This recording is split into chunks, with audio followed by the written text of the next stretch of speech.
PCC, primeiro comando da capital, é o primeiro cartel do tráfico do Brasil. É a primeira organização criminosa brasileira que domina todo o ciclo de produção da cocaína, do plantio da coca nos países vizinhos até a exportação.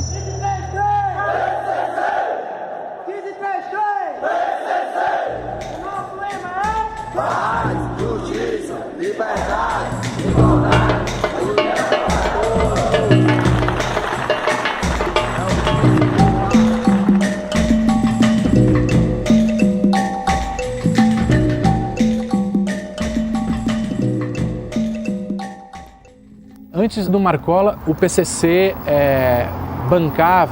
arcava com os custos da burocracia, da gestão do PCC, cobrando mensalidades, muitas vezes extorquindo familiares. Havia muita reclamação. Quando o Marcola assume, ele percebe, e o grupo do Marcola percebem que o tráfico de drogas pode ser a principal fonte de receita para sustentar essa máquina burocrática do PCC, de agência reguladora do mercado criminal, né?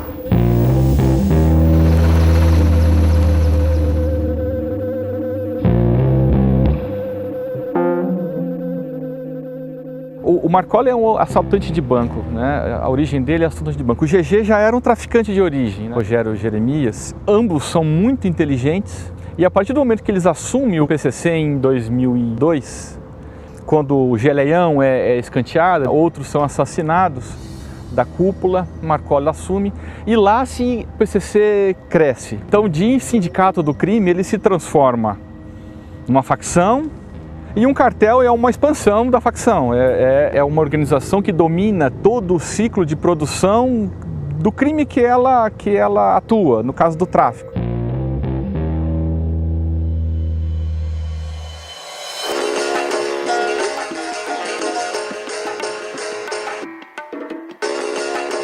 O PCC virou um cartel e o mundo do crime nunca mais foi o mesmo depois disso.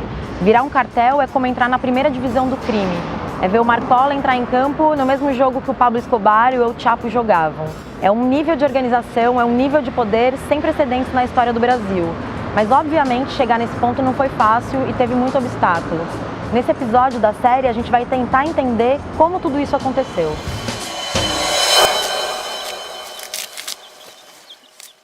Pensando na cocaína, ela parte da região do Chapare, na Bolívia.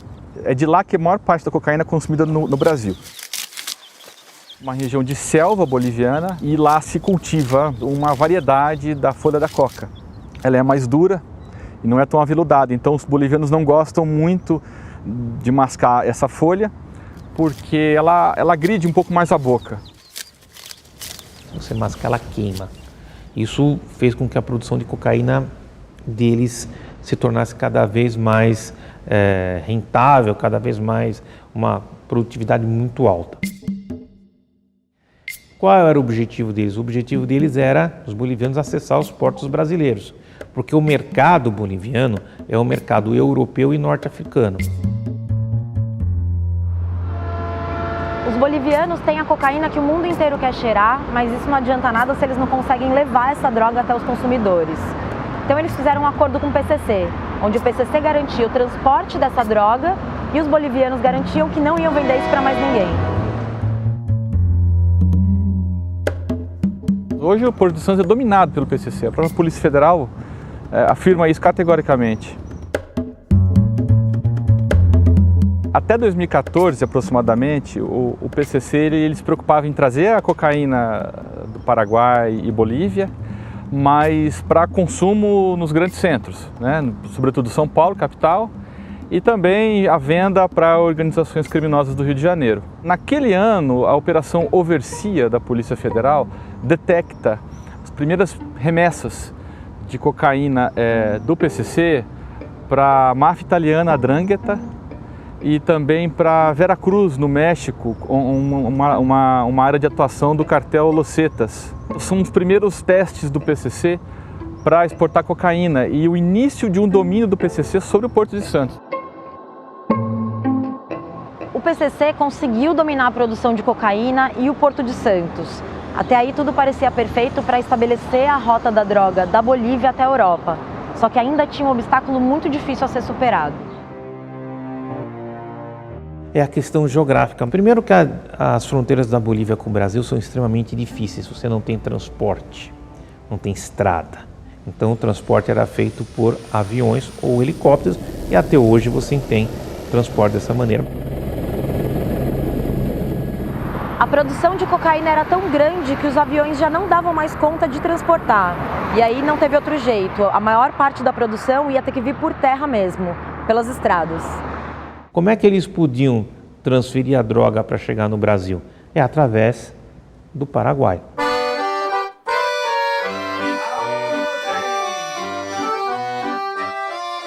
Quem primeiro entra nessa região de Ponta Porã, Pedro Juan Caballero, é o Comando Vermelho pelo Fernandinho Beiramar. Isso a gente está falando em fim dos anos 90 ainda. Depois ele é preso, enfim, ele perde poder e o PCC passa a colocar mais integrantes naquela área de fronteira e passa a tentar dominar aquela região. Essa foi a única movimentação difícil que eles tiveram que fazer. Porque o Paraguai também tinha suas lideranças criminosas. Uma era apontada como sendo Jarvis Pavão, a outra como sendo Jorge Rafad, que era conhecido como o rei da fronteira. Ele era brasileiro de ascendência libanesa. Certo. Ele começou como contrabandista de café, atuou no contrabando de arma, depois migrou para o tráfico nos anos 90, ele já era um traficante muito conhecido naquela região e dominava aquela região. Ele permitia que outras quadrilhas traficassem, mas com autorização dele. E o PCC não queria isso, o PCC queria de fato dominar aquela região porque é uma região ultra sensível para o comércio de cocaína no Brasil. E o acordo dos bolivianos com o PCC dava ao PCC o monopólio do comércio da cocaína, ou seja, a cocaína boliviana não poderia ser vendida para ninguém, exceto para o PCC. E o Rafad não quis aceitar isso. Na calada da noite em Pedro Juan Caballero, Jorge Rafatumani, ele sai da empresa dele escoltado. Em um cruzamento de Pedro Juan, ele ultrapassa o segurança dele que vinha numa caminhonete à frente, ele com uma Hammer blindada, vem a Toyota comandada pelo PCC, cruza com a caminhonete do Jorge Rafá e da janela dezenas de tiros, porque a blindagem da Hammer não é suficiente para segurar uma bala de uma .50 que é mais ou menos desse comprimento, né? E com a morte do Rafad, eles solidificam a rota e se tornam, a partir daí, efetivamente um cartel.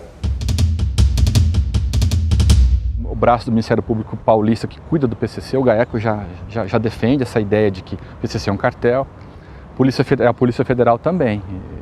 Há indícios muito fortes, inclusive de comunicação do PCC com organizações criminosas da Europa. Alguns clãs da Sérvia, o clã Sarite, que é um clã que surgiu da guerra da Bósnia lá atrás e que depois migrou para o crime comum, tem uma parceria entre o PCC e o clã Sarite para exportar cocaína, né? A 'Ndrangheta, que trabalha muito com tráfico de cocaína, que é no sul da Itália. Senz'altro esistono molte evidenze di una relazione tra la 'Ndrangheta calabrese, che opera ormai sullo scenario mondiale, quale elemento di collegamento rispetto ai narcotrafficanti del Sud America, perché molte spedizioni via mare di cocaina partono proprio dai porti brasiliani, in particolare dal porto di Recife, dal porto di Santos, molte navi che compiono un percorso definito per i container, poi spesso sbarcano a Gioia Tauro, che è uno dei più grandi porti del Mediterraneo, che è sostanzialmente controllato dalla 'Ndrangheta. Eu acho que o PCC caminha para sofisticar mais os seus negócios, para investir mais em um setor que o PCC ainda é pobre como organização criminosa, que é a lavagem de dinheiro. O PCC hoje é uma autêntica organização criminosa, né? E a lavagem de dinheiro do PCC ela é embrionária, né? Mas isso tende a acabar. É que os presos da Lava Jato, por exemplo, aqueles operadores de crimes financeiros, esses presos já estão sendo condenados em segunda instância. Isso quer dizer o quê, né? Daqui a pouco eles já vão se tornar réus comuns, ainda que portadores de diploma universitário, eles vão parar nas principais penitenciárias desse país. Inevitavelmente, esse pessoal vai ter contato com criminosos comuns, como o PCC, por exemplo, Comando Vermelho e outros. Eu acho que falta isso ao PCC para se tornar uma organização mafiosa. Eu não vejo assim que o PCC possa virar uma máfia italiana. Eu acho que, claro, se misturar com os doleiros, com os operadores do dinheiro da Lava Jato, vai dar um upgrade enorme, né? Mas eu acho que a nossa máfia italiana são as milícias. O traficante da quebrada, ele é o nosso bode expiatório. As pessoas têm medo do traficante, não apenas em São Paulo, como no Rio de Janeiro. Você imagina um vereador ou um deputado estadual ou federal defendendo a proposta de um grupo de tráfico? Não existe essa possibilidade. Então, essa capacidade de entrar nas instituições do Estado e de ganhar poder político, eles não têm. Quem tem são os policiais. E criando um novo modelo de negócio, alugando espaços para venda de drogas, vendendo gatunete, agindo no transporte coletivo e infiltrada no Estado, elegendo pessoas, elegendo bancadas enormes. As milícias, elas vendem a ideia da ordem, que é o que muita gente quer em qualquer lugar. Então me preocupa muito mais as milícias do que o PCC. Nós temos aí muitas operações para serem deflagradas, todas mirando a descapitalização patrimonial, a lavagem de dinheiro e o sequestro de bens do crime organizado. A droga é o caminho para se chegar ao dinheiro. O nosso objetivo é seguir o dinheiro. A gente vive o encarceramento em massa. Qualquer apreensão mínima de droga, a pessoa vai para a prisão. Isso acaba fortalecendo. Quanto mais gente a gente prende, mais gente está trabalhando para o PCC? Exatamente. De fato, a gente está vivendo aí um dilema.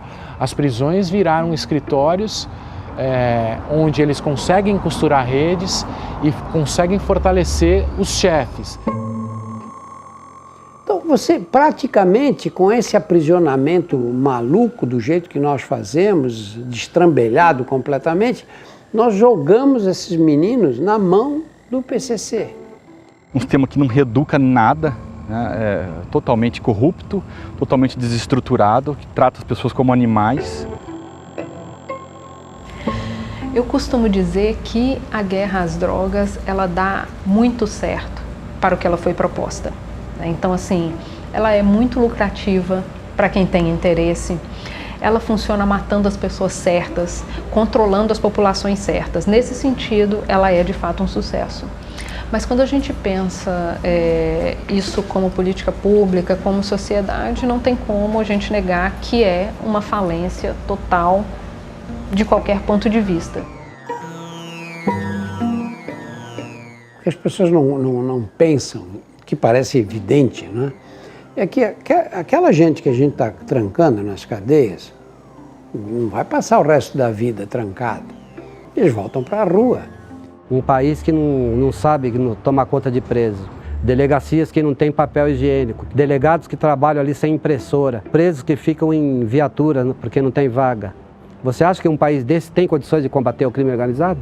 Eu vou mais além. Um país onde a escola pública faliu, você acha que tem condições de combater o crime organizado? É difícil. Não adianta ocultar, nem tentar oprimir. Nós tem gente espalhada em todo canto por aí. Assim, se liga aí, você que tá no mundão. Esse é o salve da nossa facção. Não adianta ocultar, nem tentar oprimir. Nós tem gente espalhada em todo canto por aí. Assim, se liga aí, você que tá no mundão. Esse é o salve da nossa facção. Qual?